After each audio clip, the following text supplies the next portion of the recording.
Nearly 300 still missing in South Korean ferry accident. Rescuers and families of those aboard the stricken South Korean car ferry that sank off the country's southwest coast on Wednesday haven't given up hope of finding more people alive among the hundreds still unaccounted for.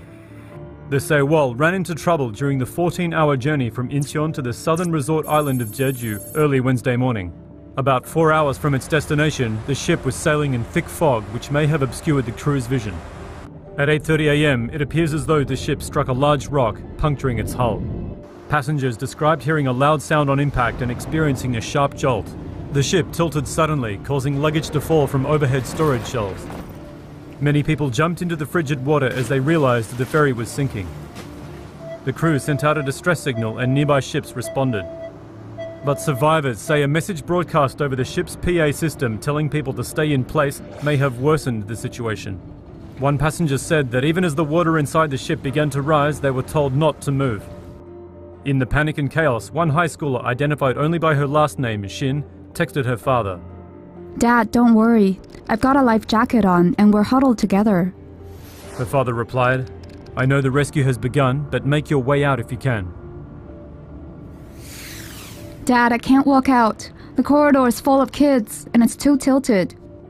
Shin's name is not among the list of people rescued. Others were saved by fishing boats and military ships with helicopters, which raced to the scene. Once the Sewol began taking on water, it took just 2 hours to fully capsize.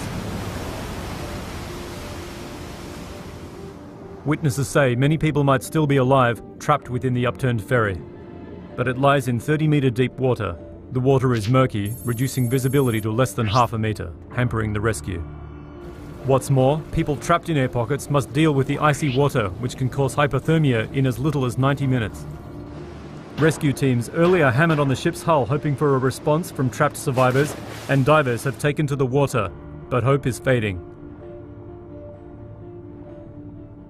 475 passengers and crew were aboard, including 324 high schoolers on a field trip. When disaster struck, many of those people were gathered in the Sewol's entertainment center on the third deck of the 5-deck ship. When it capsized, the third deck was fully submerged. It is believed a power outage soon after would have left many of them in darkness.